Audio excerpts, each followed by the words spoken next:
మీరెప్పుడన్నా ఏ సినిమాలో వర్క్ చేస్తారు సార్ చిరంజీవి గారితో? చిరంజీవి గారితో నేను న్యాయం కావాలి, కిరాయి రౌడీలు. కిరాయి రౌడీలో ఇద్దరు హీరోలు. ఆ ఇద్దరు హీరోలు చిరంజీవి గారు, మోహన్ బాబు. ఓకే. వాళ్ళిద్దరి మధ్య నేను కాస్త నలిగాను అనుకో, అది సేప. తర్వాత క్రాంతి గారిది అగ్నిగుండం. తర్వాత మరొక సినిమా ఆలూరు రవి అని ఒక ఆయన డైరెక్ట్ చేశాడు. ఆ సినిమా మొత్తం 4 సినిమాలు వరుసగా చేశాం. తర్వాత షూటింగ్ గ్యాప్లు ఆయన గమ్మత్తుగా మమ్మల్ని ఎంటర్టైన్ చేసేవాడు, నవ్వించేవాడు, ఆయన నవ్వుతుండేవాడు. చాలా సరదాగా, చాలా లైవ్లీగా ఉండేవాడు. షార్ట్ అనేసరికి మళ్ళా అలర్ట్ అయిపోయాడు. ఈయన క్రాంతి గారు చిరంజీవి ఎర్లీ స్టేజ్ కాబట్టి ఒరే అని పిలిచేవాళ్ళు. క్రాంతి గారు రాయ్ అనేవాళ్ళు. అనంటే ఈయన చక్కగా రెస్పాండ్ అయ్యేవాడు. కోదండరామరెడ్డిని డైరెక్ట్ చేసిన తర్వాత క్రాంతి గారి కండిషన్ ఏంటంటే, నాకు వరుసగా 3 సినిమాలు చేయాలని కండిషను. ఆ 3 సినిమాల్లోనూ చిరంజీవి ఉన్నాడు. ఆ 3వ సినిమా లాస్ట్ ఏంటంటే శివుడు శివుడు శివు అని సినిమా. క్రాంతి కుమార్ ప్రొడ్యూసరు, డైరెక్టర్ ఏమో కోదండరామరెడ్డి గారు. శివుడు. అప్పటికే క్రాంతి గారి దగ్గర పనిచేయటం చాలా, ఆయనతో పనిచేస్తూ నేర్చుకోవాల్సిన విషయాలు చాలా ఉన్నా, చాలా స్ట్రిక్ట్గా ఉంటాడు ఆయన. బీపీ షుగర్ ఎక్కువ. ఆ బీపీ వచ్చేటప్పుడు అరుస్తూ ఉంటాడు. అవన్నీ తట్టుకోవాలి క్రాంతి గారు. But he's a very good technician, very good producer and director. ఆయనకి అన్ని క్రాఫ్ట్స్ మీద మంచి కమాండ్ ఉండేది. మంచి ప్రొడ్యూసర్గా, తెలివైన వాడిగా మంచి పేరు ఇండస్ట్రీలో అప్పట్లో. అయితే శివుడు శివుడు ఆ సినిమా షూటింగ్ జరుగుతూ ఉండేటప్పుడు, అంతకుముందు సినిమాల్లో చిన్న చిన్న ఇబ్బందులు వచ్చినా క్రాంతి గారితో వాటిని తట్టుకున్నాడు చిరంజీవి గారు. ఈ శివుడు శివుడు సినిమాకి వచ్చేటప్పటికి ఒక సీన్లో చిరంజీవి ద్వారబంధం మీద ఇలా చెయ్యి వేసి ఒక పోస్చర్లో ఉండాలి. కోదండరామరెడ్డి గారు చెప్పారు, నేను ఈ చెయ్యి కాకుండా ఈ చెయ్యి వేసి నుంచుంటాను అని అన్నాడు చిరంజీవి గారు. అంటే ఇది అబ్జర్వ్ చేశాడు క్రాంతి గారు. మరి ఆయన ఏ బీపీ మీద ఉన్నాడు ఏంటి, కుడి చేయమంటే ఎడం చేయి వేస్తానంటావేంటి, నువ్వు పెద్ద సూపర్ స్టార్ అన్నట్టు మాట్లాడాడు. మాట్లాడి కొంచెం బీపీలో ఉన్నాడు కదా, బీపీలో ఉండేటప్పుడు ఏం మాట్లాడతాడో ఆయనకే తెలియదు. తర్వాత ఒక సమయంలో చిరంజీవి బయట కూర్చున్నాడు. షార్ట్ రెడీ అనగా ఆయన వచ్చి కూర్చున్నాడు. న్యాయం కావాలి సినిమాలు. అప్పుడు క్రాంతి కుమార్ గారు క్రెయిన్ మీద ఉన్నాడు. ఆయన కొన్ని షాట్లు మంచి షాట్లు అయితే ఆయన కెమెరాలో నుంచి చూస్తూ ఉంటాడు సరదాగా.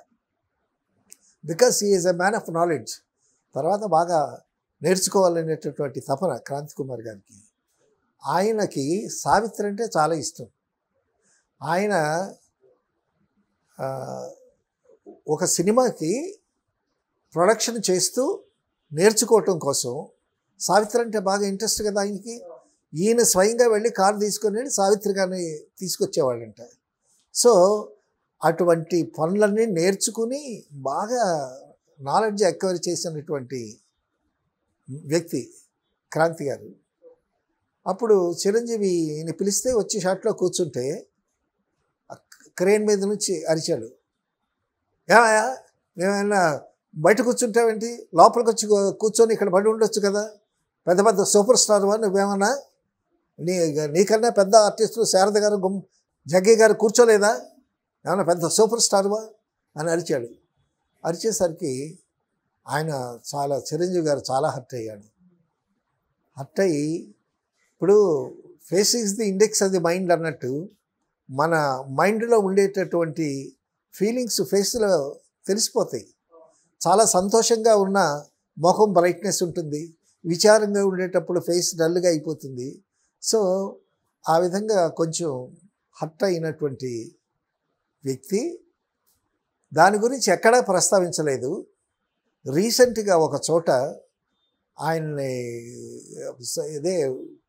ఒక విలేకరి అడిగేటప్పుడు చిట్ చాట్లో చెప్పాడు అనమాట ఆయన, ఇలా జరిగింది. తర్వాత నాకు ఫోన్ చేశాడు క్రాంతి గారు, ఫోన్ చేసి సారీ చిరు, శారద తెగ తినేస్తుంది ఫిలిము. అప్పుడు ఈస్ట్మన్ కలర్ కోట ఉండేది, చాలా కాస్ట్లీ అది.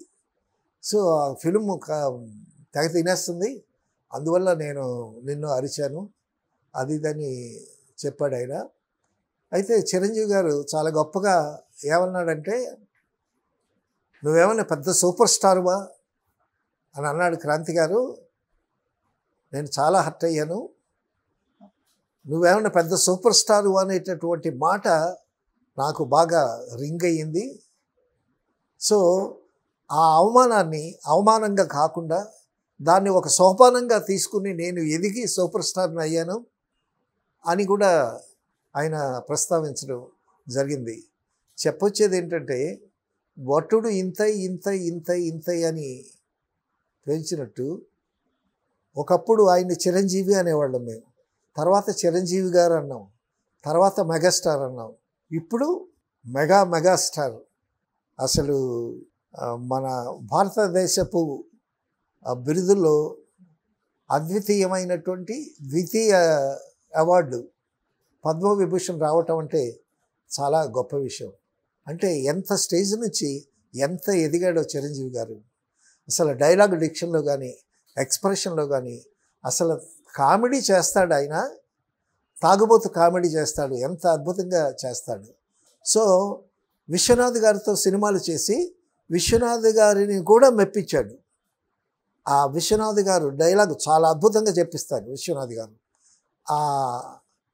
ఒకసారి చిరంజీవి డైలాగ్ చెప్తూ ఉంటే కట్ కట్ అని చెప్పి విశ్వనాథ్ గారు చిరంజీవి వెనకెళ్ళి వెతుకుతున్నారంట. ఏంటంటే వెతుకుతున్నారు అని అంటే, నిన్ను ఎవరన్నా వెనక నుంచి తరుగుతున్నారేమో, డైలాగ్ అంత స్పీడ్గా చెప్పావు అని చిరంజీవి గారే అన్నారు. అంత స్పీడ్గా తొందరగా చెప్పేటటువంటి నా డైలాగ్ డెలివరీని విశ్వనాథ్ గారు దగ్గరుండి ఇలా చెప్పాలి, ఇలా చెప్పాలి, ఇక్కడ ఆపాలి, ఇక్కడ నొక్కాలి అని నాకు చాలా విషయాలు చెప్పి ఆ విశ్వనాథ్ గారి దగ్గర చాలా నేర్చుకున్నానని చిరంజీవి గారు ఎన్నోసార్లు ప్రస్తావించారు. వచ్చిన ప్రతి అవకాశాన్ని సద్వినియోగం చేసుకున్నాడు ఆయన. తర్వాత ఎవరో ఒక ప్రొడ్యూసరు అతనితో సినిమా చేయటానికి ఈయనకి ఇష్టం లేకపోయినా అది ఒక అవకాశం, ఒక సినిమా రావటం అంటే ఒక అవకాశం. ఆ అవకాశాన్ని కూడా కష్టపడి వాళ్ళని మెప్పించి కూడా వచ్చిన ప్రతి అవకాశాన్ని సద్వినియోగం చేసుకుని ఎంత గొప్పగా ఎదిగినటువంటి వ్యక్తి గురించి ఎన్నిసార్లు చెప్పినా తక్కువ అనిపిస్తుంది. తర్వాత మొన్న రీసెంట్గా కరోనా వచ్చినటువంటి సమయంలో ఆయన ఈ పూర్ ఆర్టిస్టులందరినీ పిలిచి వాళ్ళకి రైసు కందిపప్పు అవన్నీ ఇచ్చి ఒక విధంగా చాలామందిని ఆదుకున్నటువంటి వ్యక్తి.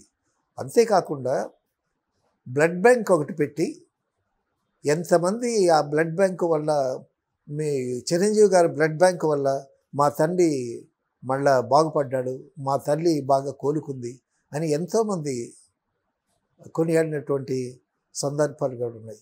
అంతేకాకుండా చిరంజీవి గారు బయటికి తెలియకుండా చాలా గుప్తదానాలు చేశారు. సో చేసినటువంటి దానం బయటికి చెప్పుకోవాలా, సో ప్రతిదీ చెప్పుకోలేరు కదా.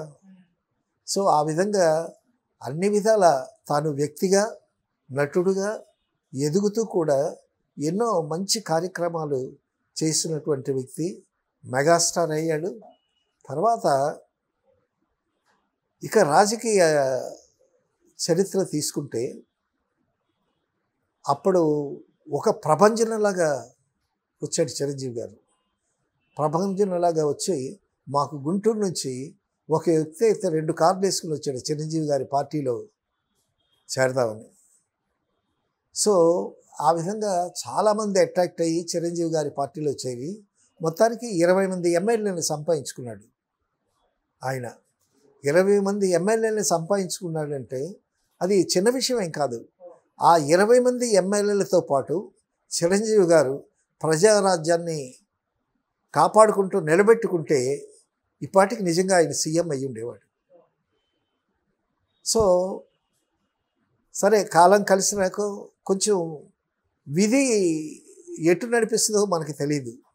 సో ఆ విధంగా ఆయన సెంట్రల్ గవర్నమెంట్లో మినిస్టర్ చేశాడు, రాజకీయ అనుభవం కూడా సంపాదించుకున్నాడు. సో ప్రజల నాడు ఏమిటో తెలుసుకున్నాడు. Again he came back to films.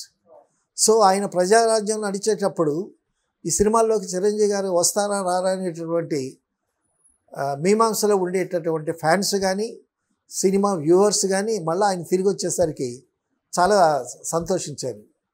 Chiranjeevi back to films అని. మళ్ళా ఆయన పరిశ్రమ సినిమాల్లో ఆయన చేయాల్సినటువంటి పాత్రలు సినిమాలు చేస్తూ మళ్ళా ఎదిగాడు. ఎంతవరకు ఎదిగాడంటే చిరంజీవి గారు ఒక పెద్ద నట వటవృక్షం అయ్యాడు ఆయన. ఆ వటవృక్షం కింద ఎంతమంది దర్శకులు, ఎంతమంది నిర్మాతలు ఆయన సినిమాలు తీసి ఆయన దర్శకత్వం చేసి బాగుపడ్డటువంటి వ్యక్తులు ఇండస్ట్రీలో ఎంతోమంది. సో ఆయన ఇన్స్పిరేషన్ చేసుకొని ఆయన ఇంటిలో అది ఒక పెద్ద నటనాలయం అయిపోయింది చిరంజీవి గారి ఇల్లు. ఎంతమంది హీరోస్ ఉన్నారు ఆయన. ఇప్పుడు ఉత్తమ జాతీయ అవార్డు పొందినటువంటి అల్లు అర్జున్కి ఆయనే కదా ఇన్స్పిరేషను. చిరంజీవికి అవార్డు రాకపోవచ్చు, ఆ సమయంలో చిరంజీవి గారి సినిమాలు లేకపోవచ్చు. చాలా అద్భుతమైనటువంటి సినిమాలు, అద్భుతమైనటువంటి పర్ఫార్మెన్స్ ఇచ్చినటువంటి ఆ చిరంజీవే కదా అల్లు అర్జున్కి ఇన్స్పిరేషను. అలాగే వాళ్ళ మేనల్లుడికి, వాళ్ళ తమ్ముడికి, ఇప్పుడు పవన్ కళ్యాణ్ అంత క్రేజీ స్టార్ అయ్యాడే. ఈ రోజున పాలిటిక్స్లో చాలా అద్భుతంగా వెలగబోతున్నటువంటి పవన్ కళ్యాణ్కి కూడా ఆయనే కదా ఇన్స్పిరేషన్ చిరంజీవి. సో చిరంజీవి అనేటటువంటి ఒక శక్తి, ఆ వ్యక్తి యొక్క శక్తి ఎంతమందికి ఇన్స్పిరేషన్ అయింది. ఒక ఫిలిం ఇండస్ట్రీకి ఒక మంచి, ఒక గొప్ప వ్యక్తి తయారయ్యాడు. సో ఎన్ని అవమానాలు ఎదురైనా సరే, ఎన్ని అడ్డంకులు వచ్చినా సరే, ఎన్ని హర్డిల్స్ వచ్చినా సరే వాటన్నిటినీ దాటుకుంటూ వచ్చి ఏంటి, ఒక పక్క రామారావు గారు, ఒక పక్క నాగేశ్వరరావు గారు, శోభన్ బాబు గారు, కృష్ణ గారు, వీళ్ళందరూ ఒక మంచి భూమి పిల్లలో ఉండేటువంటి సమయంలో ఈయన హీరోగా స్టార్ట్ అయ్యి ఒక కొత్త ట్రెండ్ సృష్టించి ఫైట్స్ చేయటంలో కానీ డాన్స్ చేయటంలో కానీ ఒక తనదంటూ ఒక మంచి స్టైల్ను తీసుకొని ఆ స్టైల్తో పెరిగి మొత్తానికి సినిమాల పోకడను అన్నిటినీ మార్చినటువంటి వ్యక్తిగా ప్రముఖంగా చెప్పుకోవచ్చు. డాన్సుల్లో కొత్తదనం కానీ, తర్వాత ఫైట్స్లో కొత్తదనం కానీ, ఆ విధంగా డాన్స్ మాస్టర్స్ ఎంతమంది, ఫైటర్స్ ఎంతమంది, ఫైట్ మాస్టర్స్ ఎంతమంది, డాన్స్ మాస్టర్స్ ఎంతమంది.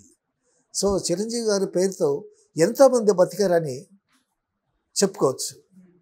తర్వాత ఆయన నివాసం ఒక నటనాలయం అయిపోయింది. ఇప్పుడు ఎంతమంది హీరోలు వాళ్ళ ఇంటిలో. రేపు తర్వాత చాలా అదృష్టమో లేకపోతే కృషో మనం చెప్పలేము, కానీ కొడుకు కూడా చాలా మంచి నటుడయ్యాడు. సురేఖ గారిని పెళ్లి చేసుకున్న తర్వాత సురేఖ గారు ఎంఏ చదువుకున్నారంట. తర్వాత చరణ్ బాబు పెద్ద హీరో అయిన తర్వాత, ఇది ఒక మంచి ఇంట్రెస్టింగ్ పాయింట్.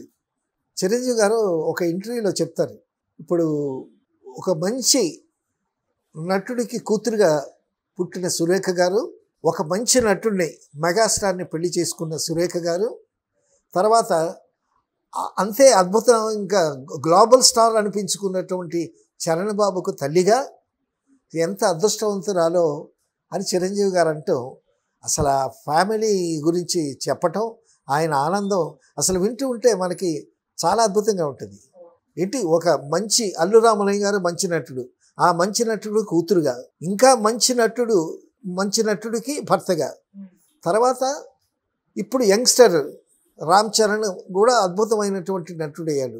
ఒక అద్భుతమైనటువంటి నటుడికి తల్లిగా ఆవిడ ఎంత ఆనందించాలి అని చెప్పుకోవటం అసలు మనం వింటూనే వినటంతోనే చాలా గమ్మత్తుగా చాలా ఆనందంగా చాలా ఆహ్లాదంగా ఉండేటటువంటి విషయం. సో ఈ విధంగా చిరంజీవి గారు అంచెలంచెలుగా పైకొచ్చి తర్వాత తనకంటూ ఒక వినూత్నమైనటువంటి ప్రపంచాన్ని సృష్టించుకొని ఆ ప్రపంచంలో తన కొడుకుని పెరుగుదలను కూడా చూసి తర్వాత తను నట వటవృక్షం అయితే ఆ చెట్టు కింద ఎంతోమంది హీరోలను తయారు చేసి ఒక విస్తృతమైనటువంటి ఒక ప్రపంచంలో చాలా ఆనందం పొందుతున్నటువంటి మెగాస్టారు. తర్వాత భారతదేశం ఉత్తమ ద్వితీయ అవార్డు పొందినటువంటి పద్మవిభూషణ్ పొందినటువంటి వ్యక్తిగా మన చలనచిత్ర పరిశ్రమ అంతా సంతోషించాల్సినటువంటి విషయం.